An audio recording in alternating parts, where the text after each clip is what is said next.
이 저녁 우리 모두에게 하나님의 크신 은혜와 사랑으로 함께하여 주시기를 간절히 소망합니다. 바울의 복음 전파와 목회 활동에 있어서 디모데는 매우 중요한 역할을 하고 있었습니다. 바울과 디모데 이 두 사람의 만남으로 인해서 복음 전파에 많은 열매들이 맺혀졌고, 또 이들은 많은 사람들을 하나님의 백성이 되게 하였습니다. 그들은 구원에 대해서 전파하였고, 때때로 겪게 되는 고난에 마저 함께 동참하였을 뿐만 아니라, 그럼에도 서로 도우면서 또 협력하고 또 하나님께 영광을 돌리는 이 동력의 본을 보여주게 됩니다. 이러한 디모데는 바울이 제2차 전도 여행을 하면서 더베와 루스드라라는 곳에 갔을 때 처음 만나게 됩니다. 그때 디모데는 20세가 조금 안 된 10대의 청소년이었으면서, 그런 그는 외할머니와 그리고 어머니에게 믿음의 영향을 받게 되고 하나님을 잘 섬기고, 또한 주변 사람들로부터도 믿음의 칭찬을 받게 됩니다. 바울은 그런 디모데에게 함께 전도 여행을 갈 것을 제안하게 됩니다. 그리고 바울은 디모데의 사역과 인생에 있어서 중요한 멘토가 되게 되고, 또 바울에게 있어서도 디모데는 매우 귀중한 동역자가 되게 됩니다. 오늘 우리가 보고 있는 이 디모데전서, 이 말씀은 이후 바울이 에베소 교회의 사역과 목회를 디모데에게 맡기게 되고, 또 그에게 그때 보낸 편지입니다. 비록 처음 디모데를 만났을 때보다 약 10여 년이 지난 후였지만, 아직 젊은 목회자 이 디모데를 향해서 여러 권면과 그리고 교훈을 전하고자 바울은 이렇게 펜을 들었던 것입니다. 이 시간 함께 11절 말씀을 함께 읽어보도록 하겠습니다. 11절입니다. 오직 너 하나님의 사람아, 이것들을 피하고 의와 경건과 믿음과 사랑과 인내와 온유를 따르며. 말씀은 먼저 바울이 이렇게 디모데를 부르게 되는데, 하나님의 사람아 라고 부르는 것을 보게 됩니다.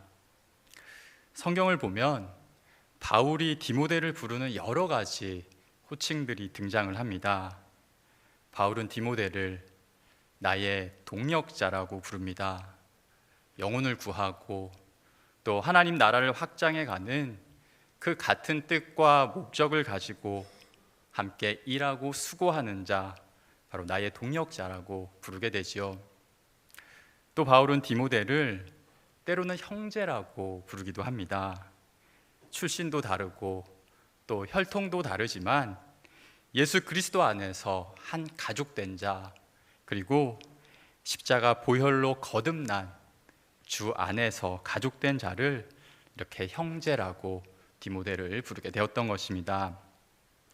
또 바울은 디모데를 때로는 참 아들이라고 부르기도 합니다. 디모데전서 1장 2절 말씀은 바울이 디모데를 부르면서 믿음 안에서 참 아들 된 디모데라고 하게 됩니다.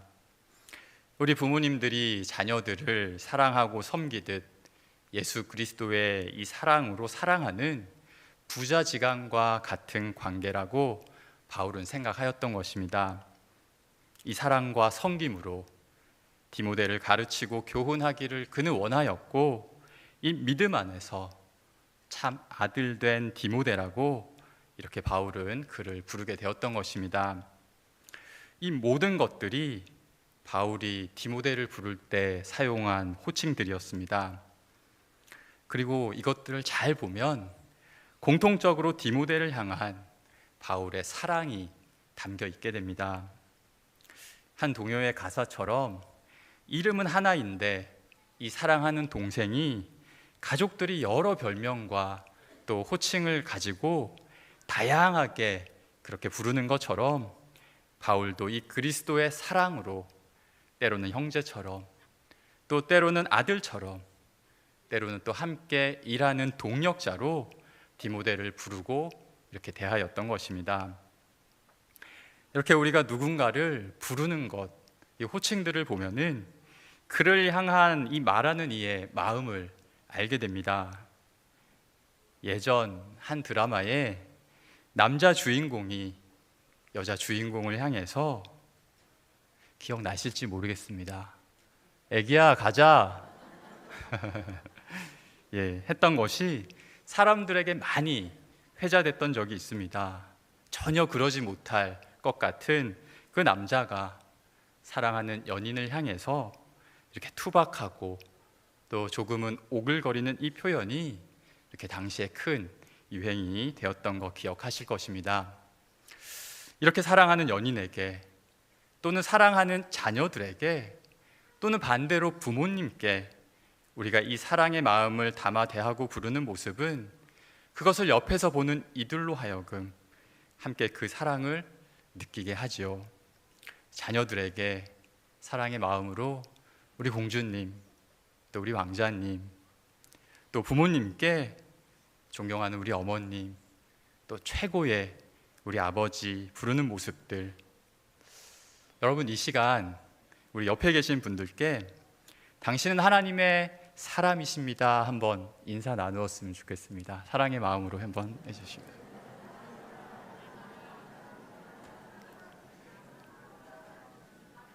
예, 당신은 하나님의 사람이십니다.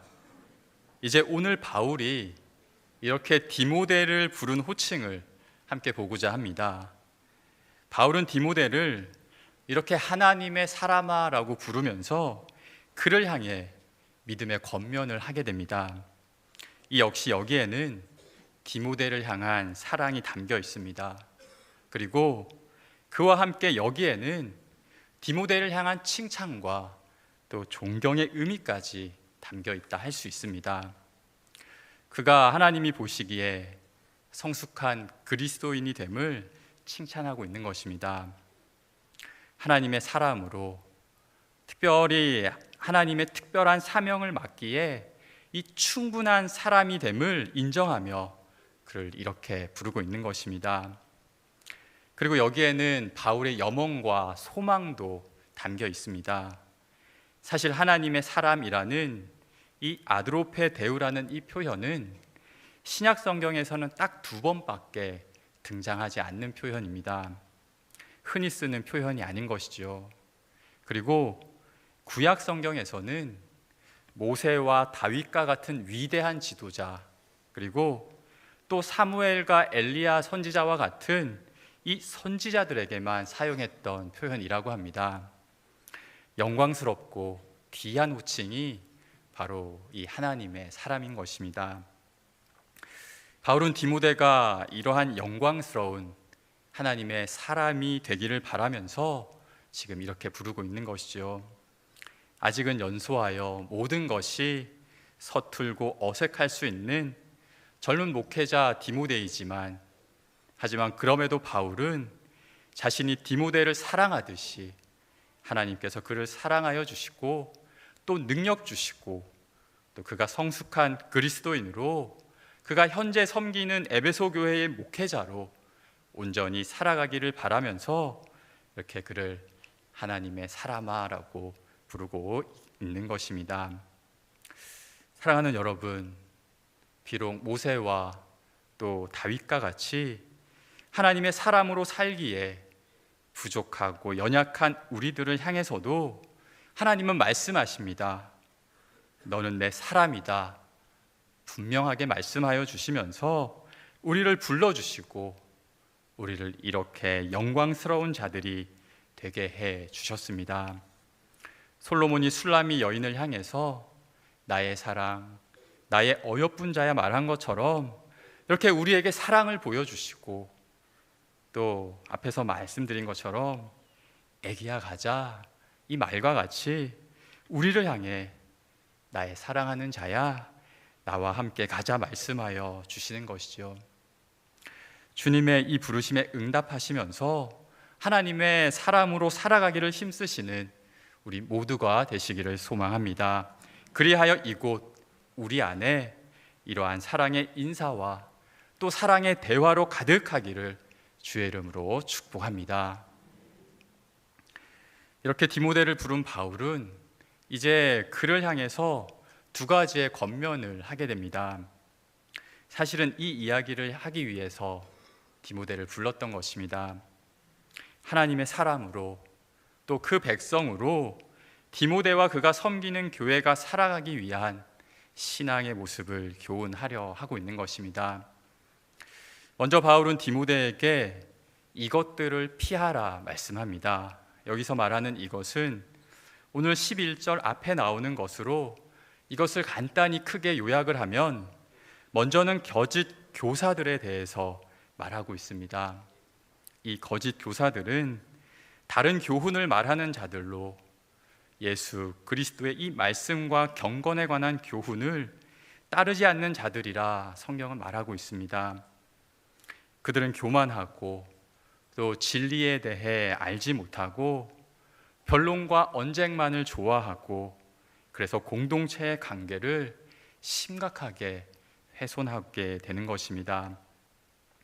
그리하여 투기와 분쟁과 다툼이 거기에는 유발하게 되고 경건의 능력이 아닌 그 모양만 내세우면서 그를 통해서 자신들의 이익만을 그들은 추구하려 하였던 것입니다.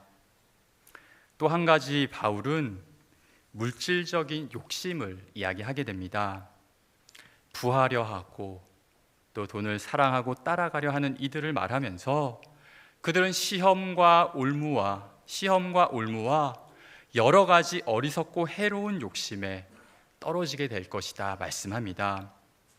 수많은 사람들이 이것을 탐내다가 결국은 믿음에서 떠나게 되고 또 많은 근심을 얻게 되고 괴로움을 당하였음을 바울은 그들로 알게 하는 것입니다. 이것은 돈 자체의 문제가 아닌 마음의 문제, 바로 자족하는 마음을 갖지 못하고 부유하려고만 하고 또 돈을 사랑하는 마음을 가지고 끊임없이 수단과 방법을 가리지 않고 그곳에 전전긍긍하는 것에 대해서 경계하고 있는 것이죠. 이 두 가지, 이렇게 바울은 믿음의 아들이요 동력자인 디모데가 또 그가 섬기는 이 성도들이 이렇게 거짓 교사들의 다른 교훈을 따르지 않고 피하고 예수님께서 가르쳐 주신 교훈과 진리를 쫓으면서 따를 것을 말씀하고 있는 것입니다. 또한 주의 말씀으로 경건에 거하기를 힘쓰면서 물질과 부유함을 사랑하기보다 이건 역시 피하고 예수 그리스도를 향한 사랑의 마음, 그 크기를 훨씬 더 크게 하여 주신 것으로 만족하며 이제 그곳으로 주의 사랑을 나누어 풍성케 하는 바로 그것을 교훈하고 있는 것입니다. 이제 바울은 피할 것에 이어서 이제 따를 것을 교훈합니다. 이 시간 함께 11절 말씀을 다시 한번 읽어보도록 하겠습니다. 11절 말씀입니다. 오직 너 하나님의 사람아 이것들을 피하고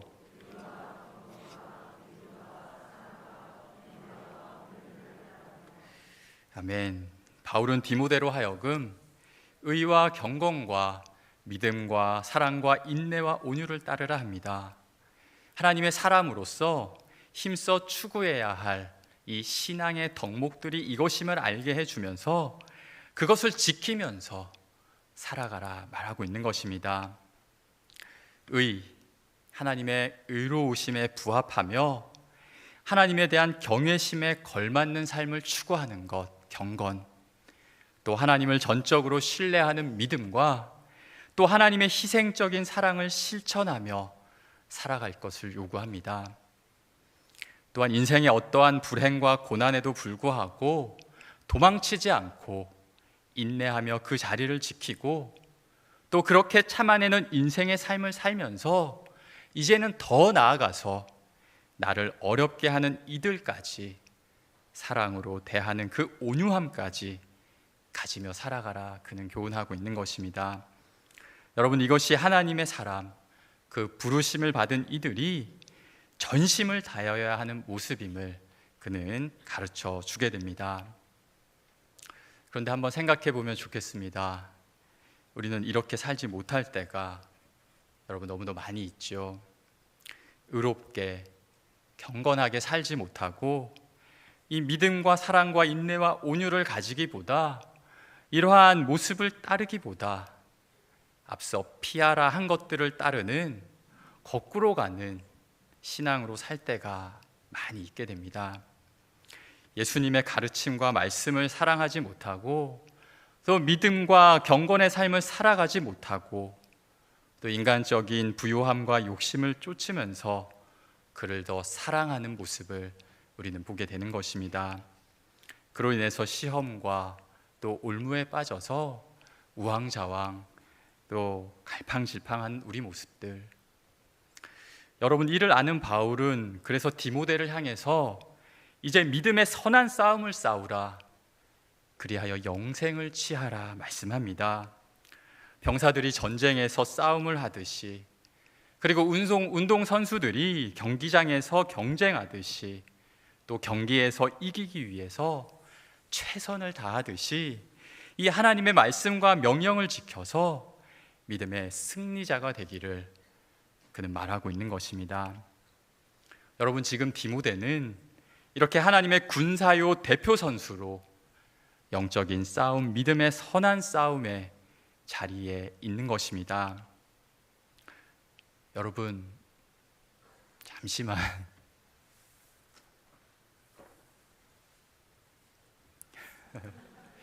이 공 본 적 있으십니까?